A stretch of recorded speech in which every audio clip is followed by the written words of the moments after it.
Guys, pupunta tayo ngayon dito sa labas. Tsaka abala na.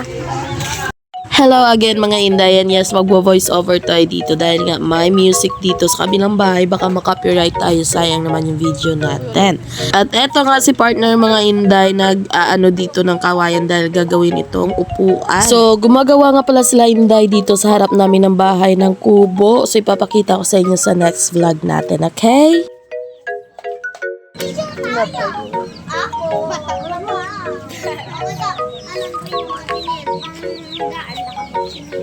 Hello guys, so welcome back again sa ating video. So magvo-voice over muna ako dahil nga napakaingay ng martilyo sa labas at merong nagpapasound sa kapitbahay at baka makopyright tayo, sayang naman, di ba?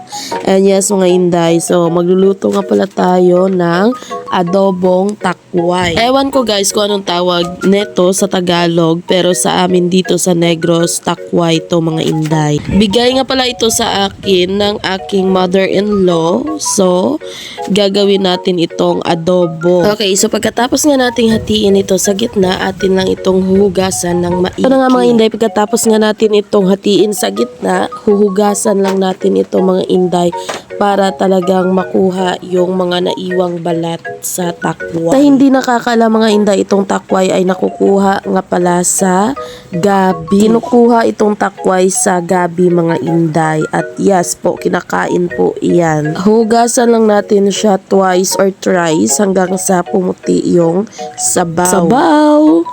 Tubig nga pala mga Inday, sorry. And ayan na nga mga Inday, nahugasan ko na siya 2 beses, ay 3 nga pala, ewan ko kung ilang hugas na to. Basta ito na siya mga Inday. Ayan, tamang-tama lang pagkakahati ko niyan sa gitna dahil napakapangit naman kainin pag mahaba. Okay, so pagkatapos ko nga hatiin, nagready na rin ako dito mga Inday na mga sibuyas, bawang at saka siling haba. So isa-slice lang natin ito, ang ating onion, slice into a medium size, depende sa inyo mga Inday. At meron din pala ako ditong oyster sauce. At syempre mga Inday, hindi mawawala ang ating bagoong dahil yan talaga ang nagpapasarap sa ating adobong takway. Nung isang araw ko pa pala mga Inday nabili itong ating bagoong at medyo tumanda na. Anong tawag ba dun sa Tagalog? Kung sa amin tawagin, medyo laon na yung ginamos. Ewan ko kung anong tawag sa Tagalog nun. Basta yun. So, yun ang bagoong. Yun yung ating pangsahog, kumbaga, sa ating adobong takway. And yes, mga Inday, natapos ko nang slice itong ating onion at sinunod ko naman itong ating garlic or ahos kung sa amin, or bawang. Yun. And then, after ko nang slice ito, nag-slice na rin ako dito ng ating siling haba. Masarap kasi ako, depende sa inyo mga Inday ha. Pero ako kasi mas prefer ko yung medyo may anghang siya konti. Yung mga pulang-pulang sili yung nilalagay ko. Pero depende naman yun sa inyo mga Inday, if maglalagay kayo or hindi sa inyong adobong takway. Pero ako maglalagay kasi ako dahil nga mahilig ako sa maanghang. And after that, hinugasan ko na nga itong ating chopping board para naman malinis na din. And then, pagkatapos nga nito, isasalin ko dito at nag-ready na rin ako ng ating kalan at ng ating paglulutuan na kawali. And after that, mainit din yung ating kawali. Naglagay na ako ng mantika. So, papainitin na natin itong mantika mga Inday, and once uminit na nga siya, ilalagay mo na yung onion or sibuyas mga Inday. And then, mix it well or saute it. Well, saute.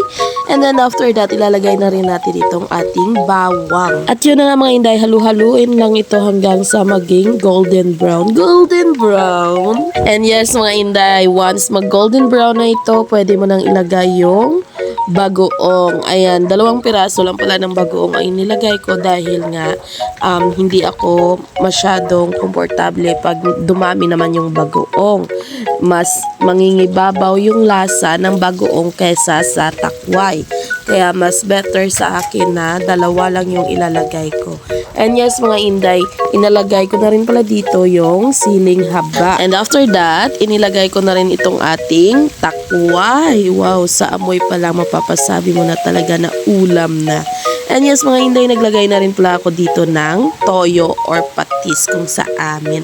At saka konting tubig. And after that, tatakpan lang natin siya until nga lumambot. And after a few minutes, ito na siya mga inday. Sobrang lambot na ng ating takway. Wow! At naglagay na ako dito mga inday ng oyster sauce. Depende sa inyo mga inday kung maglalagay kayo ng oyster sauce. Pero ako naglagay ako para pang padagdag lasa lang mga inday. Talagang siningot ko mga inday yung oyster sauce. Sayang naman konti lang naman And ayan mga inday, pwede mo na siyang halu-haluin hanggang sa mag-mix well na yung mga ingredients na nilagay mo. At maglalagay na rin ako dito mga inday ng suka dahil nga malambot na yung ating takway. Konting suka lang nga ang nilagay ko mga inday dahil hindi naman maganda or masarap pag nadamihan ng suka. And after that, halu-haluin mo lang ulit hanggang sa well combined talaga yung ingredients at takpan na natin ito ulit. So ayan na nga mga inday, kung gusto mo nga malaman or sundan itong ating recipe na to, kailangan mo lang i-check sa comment section. Ilalagay ko ang mga recipe nito. And yes, ito na nga mga inday. Wow, sarap naman ako dito. Okay, so okay na to mga inday. Sasali na natin sa ating bowl. Ayan inday, tignan mo naman no. 'Di ba? Natakam ka rin no. Kaya kung gusto mo tong video na to, you can see on my comment section. So dito ko na muna tinatapos ang video na to. See you on my next vlog. Bye!